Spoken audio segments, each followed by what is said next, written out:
അൽഹംദുലില്ലാ അസ്സലാത്തു വസ്സലാമു അലാ റസൂലില്ലാ വഅലാ ആലിഹി വസഹ്ബിഹി അജ്മഈൻ. സ്നേഹനിധികളായ മക്കളെ, അസ്സലാമു അലൈക്കും വറഹ്മത്തുള്ളാഹി. ഇന്നത്തെ ക്യൂ സ്പോട്ടിലേക്ക് എല്ലാവർക്കും ഹൃദ്യമായ സ്വാഗതം. നാം സൂറ അത്തീൻ ആണ് പഠിച്ചുകൊണ്ടിരിക്കുന്നത്. കഴിഞ്ഞ ക്ലാസ്സുകളിൽ സൂറത്തു തീനിലെ 5 ആയത്തുകളുടെ ആശയങ്ങൾ നാം ഗ്രഹിച്ചു കഴിഞ്ഞു. മനുഷ്യനെ അള്ളാഹു ഏറ്റവും നല്ല ഘടനയിലാണ് സൃഷ്ടിച്ചത്. എന്നാൽ പിന്നീട് അവൻ സ്വയം ഏറ്റവും മോശമായിട്ട് മാറുന്നു എന്ന കാര്യമാണ് കഴിഞ്ഞ ആയത്തുകളിൽ നമുക്ക് മനസ്സിലായത്. അടുത്ത 3 ആയത്തുകളിലൂടെ അള്ളാഹു സുബ്ഹാനഹു വ തആല ഇതിൻ്റെ പരിഹാരമായിട്ട് പരലോകം മാത്രമേ ഉള്ളൂ എന്ന് നമ്മെ ബോധ്യപ്പെടുത്താണ്. أعوذ بالله من الشيطان الرجيم. بسم الله الرحمن الرحيم. إلا الذين آمنوا وعملوا الصالحات فلهم أجر غير ممنون فما يكذبك بعد بالدين أليس الله بأحكم الحاكمين بلى وأنا على ذلك من الشاهدين. ഈ 3 ആയത്തുകളിലൂടെ അല്ലാഹു തആല ഒരു മനുഷ്യന് നന്നാവാനുള്ള വഴിയെക്കുറിച്ച് പറയുന്നുണ്ട്. മനുഷ്യർ നല്ലവരും ദുഷിച്ചവരുമായി മാറുമ്പോൾ അതിനുള്ള പരിഹാരം അഥവാ നീതിപൂർവമായ പ്രതിഫലം അവർക്ക് ലഭിക്കണം. അതിന് പരലോകം അനിവാര്യമാണ് എന്നും ചേർത്ത് പറയാണ്. ഇല്ലല്ലദീന ആമനു, ഇല്ല ഒഴികെ, അല്ലദീന ആമനു സത്യവിശ്വാസം സ്വീകരിച്ചവർ, വിശ്വസിച്ചവർ ഒഴികെ, വഅമിലു അവർ പ്രവർത്തിക്കുകയും ചെയ്തു, അസ്വാലിഹാത്ത് നന്മകൾ പ്രവർത്തിക്കുകയും ചെയ്തു അഥവാ സൽക്കർമ്മം പ്രവർത്തിക്കുകയും ചെയ്തവർ ഒഴികെ. ഇല്ലല്ലദീന ആമനു വഅമിലു സ്വാലിഹാത്ത് സത്യവിശ്വാസം സ്വീകരിക്കുകയും സൽക്കർമ്മം പ്രവർത്തിക്കുകയും ചെയ്തവർ ഒഴികെ. ഫ അപ്പോൾ ലഹും അവർക്കുണ്ട്, അജ്റുൻ പ്രതിഫലമുണ്ട്, ഗൈർ അല്ലാത്ത, മംനൂൻ മുറിഞ്ഞു പോകുന്നത്, ഗൈറു മംനൂൻ മുറിഞ്ഞു പോകുന്നതല്ലാത്ത, നിലച്ചു പോകാത്ത പ്രതിഫലം അവർക്കുണ്ട്. അല്ലാഹു തആല അവർക്ക് സന്തോഷവാർത്ത അറിയിക്കുകയാണ്. അപ്പോൾ മുകളിലത്തെ ആയത്തുമായിട്ട് കണക്റ്റ് ചെയ്തുകൊണ്ടാണ് നാം ഈ ആയത്തിനെ മനസ്സിലാക്കേണ്ടത്, അല്ലേ? അപ്പോൾ മനുഷ്യരിൽ ഏറ്റവും നല്ല ഘടനയിലാണ് അള്ളാഹു എല്ലാവരെയും സൃഷ്ടിച്ചത്. അതേ സമയത്ത് അവരിൽ ചിലർ ഏറ്റവും മോശക്കാരായി മാറുന്നു. അവർക്ക് നന്മയിൽ ജീവിക്കാനുള്ള ഏറ്റവും നല്ല മാർഗം എന്താണ്? ഈമാനും അമലു സ്വാലിഹാത്തുമാണ്. ഇല്ലല്ലദീന ആമനു വഅമിലു സ്വാലിഹാത്ത്.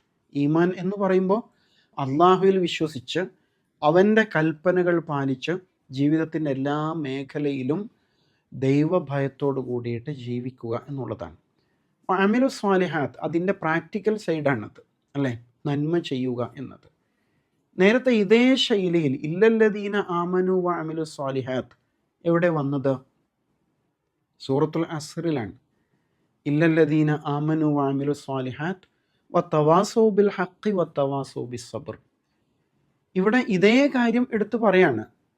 എന്നിട്ട് പറയുന്നു ഫലഹും അജ്റുൻ ഗൈറു മംനൂൻ, അവർക്ക് മുറിഞ്ഞു പോകാത്ത, നിലച്ചു പോകാത്ത പ്രതിഫലം പരലോകത്ത് ലഭിക്കുക തന്നെ ചെയ്യും. നാം സ്വർഗത്തെക്കുറിച്ച് നേരത്തെ സൂറത്തുൽ ബയ്യനയിൽ പഠിച്ചില്ലേ? ജസാഉഹും ഇൻദ റബ്ബിഹിം ജന്നാത്തു അദ്ൻ തജ്രി മിൻ തഹ്തിഹൽ അൻഹാറു ഖാലിദീന ഫീഹ അബദ. ആ സ്വർഗത്തിൽ അവരെന്നും ശാശ്വതരാണ്. അതുതന്നെയാണ് മുറിഞ്ഞു പോകാത്ത പ്രതിഫലമുണ്ട് എന്ന് പറഞ്ഞതിൻ്റെ ഉദ്ദേശം. ഇവിടെ വിശ്വാസവും സൽക്കർമ്മവും പറഞ്ഞല്ലോ. ചിലർ വിശ്വസിക്കുക, വേറെ ചിലർ സൽക്കർമ്മം ചെയ്യുക എന്നതാണോ? അങ്ങനെയല്ല. ഈ 2 കാര്യം ഒരാളിൽ ഉണ്ടാവേണ്ടതാണ്, അല്ലേ? വിശ്വസിക്കുകയും സൽക്കർമ്മം പ്രവർത്തിക്കുകയും. അപ്പോൾ വിശ്വാസമുണ്ട്, കർമ്മമില്ല. ചിലർ കർമ്മം ചെയ്യുന്നു പക്ഷേ വിശ്വാസമില്ല. രണ്ടും ശരിയല്ല. ഇത് രണ്ടും ചേരുമ്പോഴാണ് അവർ പരലോകത്ത് മഹത്തായ പ്രതിഫലങ്ങൾക്ക് അർഹരായി തീരുക എന്നാണ് പറയുന്നത്. അപ്പം അങ്ങനെ അല്ലാത്ത ആൾക്കാരോ, അവർ തീർച്ചയായിട്ടും അള്ളാഹുവിൻ്റെ ശിക്ഷ ഏറ്റുവാങ്ങേണ്ടി വരും. അള്ളാഹു ചോദിക്കാണ് അടുത്ത ആയത്തിൽ, ഫമാ യുകദ്ദിബുക ബഅദു ബിദ്ദീൻ. ഫ എന്നിട്ടും മാ എന്താണ്, ഫമാ എന്താണ്, യുകദ്ദിബു കദ്ദബ യുകദ്ദിബു കളവാക്കി, യുകദ്ദിബുക താങ്കളെ കളവാക്കാൻ പ്രേരിപ്പിക്കുന്നത് എന്താണ് എന്ന് പറഞ്ഞാൽ റസൂൽ സല്ലല്ലാഹു അലൈഹി വസല്ലം പരലോകത്തെക്കുറിച്ച് പറഞ്ഞുകൊണ്ടേ ഇരിക്കുകയാണ്. പക്ഷെ പ്രവാചകൻ സല്ലല്ലാഹു അലൈഹി വസല്ലം പറഞ്ഞുകൊണ്ടിരിക്കുന്ന പരലോകത്തെ ആളുകൾ കളവാക്കിക്കൊണ്ടിരിക്കുന്നു. ഫമാ യുകദ്ദിബുക താങ്കളെ കളവാക്കുന്നത് എന്താണ്, ബഅദു എന്നിട്ടും, ബിദ്ദീൻ ഈ പരലോക രക്ഷാശിക്ഷകളുടെ കാര്യത്തിൽ താങ്കളെ എന്തുകൊണ്ടാണ് ജനം കളവാക്കിക്കൊണ്ടിരിക്കുന്നത്? അല്ലെങ്കിൽ ഈ പരലോക ബോധത്തെ, രക്ഷാശിക്ഷകളെ കളവാക്കാൻ എങ്ങനെയാണ് ആളുകൾക്ക് സാധിക്കുന്നത് എന്ന് അല്ലാഹു തആല ചോദ്യം ഉന്നയിക്കുകയാണ്. ദീൻ എന്ന വാക്കിന് നമ്മൾ പല ആശയങ്ങൾ പഠിച്ചിട്ടുണ്ട് അല്ലേ? മതം എന്ന അർത്ഥത്തിൽ, പ്രതിഫലം എന്ന അർത്ഥത്തിൽ ഒക്കെ പഠിച്ചു. അതേപോലെ തന്നെ ജീവിത വ്യവസ്ഥ എന്ന അർത്ഥത്തിലും പഠിച്ചു. മാലിക് യൗമിദ്ദീനിലെ ദീൻ എന്തായിരുന്നു? പ്രതിഫലമാണ്. അതാണ് രക്ഷാശിക്ഷകൾ എന്ന് പറയുമ്പോൾ ഉദ്ദേശിക്കുന്നത്. അതാണ് ഇവിടെ ഉദ്ദേശം. ഫമാ യുകദ്ദിബുക താങ്കളെ എന്തുകൊണ്ടാണ് കളവാക്കുന്നത്, ബഅദു എന്നിട്ടും, ബിദ്ദീൻ രക്ഷാശിക്ഷകളുടെ കാര്യത്തിൽ. ഇത്രത്തോളം കാര്യങ്ങൾ പറയുമ്പോൾ എല്ലാം നമുക്ക് ബോധ്യമാകുമല്ലോ. നല്ലവരുണ്ട്, ചീത്ത ആൾക്കാരുണ്ട്. അപ്പോൾ അവർക്കിടയിൽ പ്രതിഫലം നിശ്ചയിക്കേണ്ടതില്ലേ? രണ്ടു കൂട്ടരും, നന്മ ചെയ്തവരും മരിച്ചു മണ്ണോട് ചേർന്നു, തെറ്റ് ചെയ്തവരും മണ്ണോട് ചേർന്നു. അത് നീതിയാണോ? അല്ലല്ലോ. അതിനാൽ പരലോകം എന്ന പ്രതിഫലം നൽകുന്ന ഒരു നാൾ അനിവാര്യമല്ലേ? അതിനെങ്ങനെയാണ് ആളുകൾക്ക് കളവാക്കാൻ കഴിയുക എന്നാണ് അള്ളാഹുവിൻ്റെ ചോദ്യം. എന്നിട്ട് ഒടുവിൽ ഒരു ചോദ്യം കൂടി, ലൈസ അല്ലാഹു ബി അഹ്കമിൽ ഹാക്കിമീൻ. ആണോ, ലൈസ അല്ല, ലൈസ അല്ലയോ, അല്ലാഹു അല്ലയോ, ബി അഹ്കം ഏറ്റവും നല്ല വിധികർത്താവ്, അൽ ഹാക്കിമീൻ വിധികർത്താക്കളിൽ വെച്ച് ഏറ്റവും നല്ല വിധികർത്താവ്. ഹക്കമ യഹ്കുമു വിധി കൽപ്പിച്ചു എന്നാണ് അർത്ഥം. ഹാക്കിം വിധികർത്താവാണ്, ജഡ്ജാണ്. അപ്പോൾ ഇവിടെ ഹാക്കിം എന്നതിൻ്റെ ബഹുവചനാണ് ഹാക്കിമീൻ എന്നത്. അഹ്കമുൽ ഹാക്കിമീൻ എന്ന് പറയുമ്പോൾ സകല വിധികർത്താക്കളെക്കാളും ഏറ്റവും നല്ല വിധികർത്താവ് അല്ലാഹു അല്ലയോ എന്നാണ് ചോദ്യം. വേറെ വിധികർത്താക്കളുണ്ടോ? തീർച്ചയായിട്ടും നമ്മുടെ നാട്ടിലൊക്കെ ഉണ്ടല്ലോ, കോടതികളുണ്ട്, ജഡ്ജിമാരുണ്ട്, പലരും വിധി പറയുന്നുണ്ട്.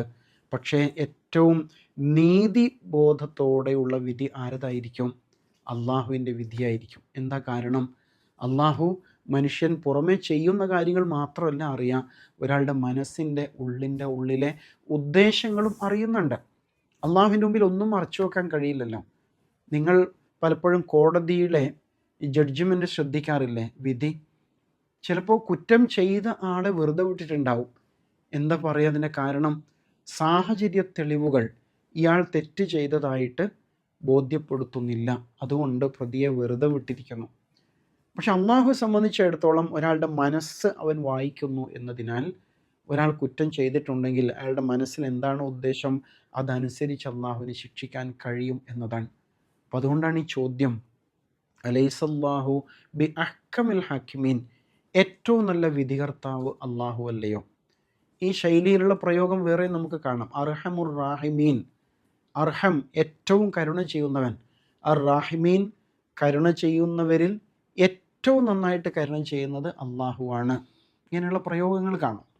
അപ്പോൾ മനുഷ്യരിലും ഈ ഗുണങ്ങളൊക്കെ ഉണ്ട്, പക്ഷേ അതേറ്റവും നന്നായിട്ട് അള്ളാഹുവിലൂടെ മാത്രമേ സംഭവിക്കുകയുള്ളൂ എന്നാണ് ഉദ്ദേശം. അതിനാൽ മരണാനന്തരം മനുഷ്യനെ അള്ളാഹു വീണ്ടും എഴുന്നേൽപ്പിക്കും. മഹ്ശർ എന്ന മഹാവിശാലമായ ആ ലോകത്ത് നമ്മെ ഒരുമിച്ച് കൂട്ടിയിട്ട് അള്ളാഹു തആല ശിക്ഷ രക്ഷ വിധിക്കുന്ന ഒരു നാളുണ്ടാവും. അതൊരു കോടതിയായിരിക്കും അല്ലേ?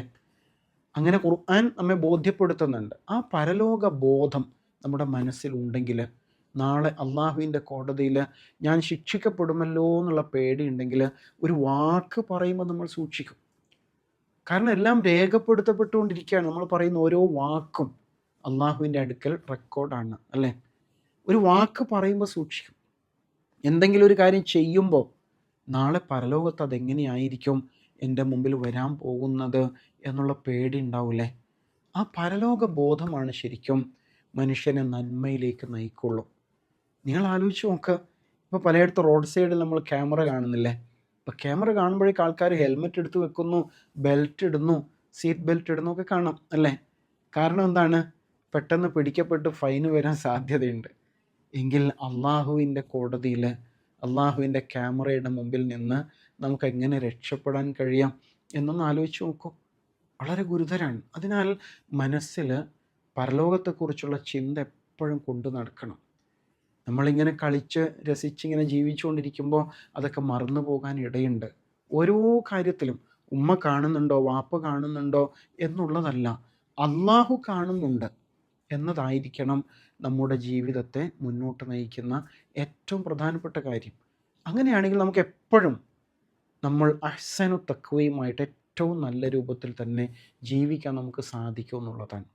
ഈ ആയത്തുണ്ടല്ലോ, ഇതിൽ അവസാനത്തെ ആയത്ത് ഓതിയാൽ എന്താ പറയാം, അലൈസല്ലാഹു ബി അഹ്കമിൽ ഹാക്കിമീൻ. ഒരു ചോദ്യമാണ്. അള്ളാഹു അല്ലയോ ഏറ്റവും നല്ല വിധികർത്താവ്? ആണോ? ആണ് എന്ന് നമുക്ക് ബോധ്യം ഉണ്ടെങ്കിൽ നമ്മൾ ഉടനെ മറുപടി പറയണം, ബല. അല്ലാതെ പിന്നെ അതെ എന്നൊക്കെയാണ് അതിൻ്റെ അർത്ഥം. ബല വ അന, ഞാനും, അലാ ദാലിക, അതിന്, മിന ഷാഹിദീൻ, സാക്ഷികളിൽ പെട്ടവനാണ് എന്ന് നമ്മൾ അപ്പോൾ തന്നെ പറയണം. ഖുറാനിൽ ചില ആയത്തുകൾക്ക് അങ്ങനെയാണ്, ഉടനെ തന്നെ മറുപടി പറയണം എന്നുള്ളതാണ്. അപ്പോൾ അതിൽപ്പെട്ടൊരു സന്ദർഭമാണിത്.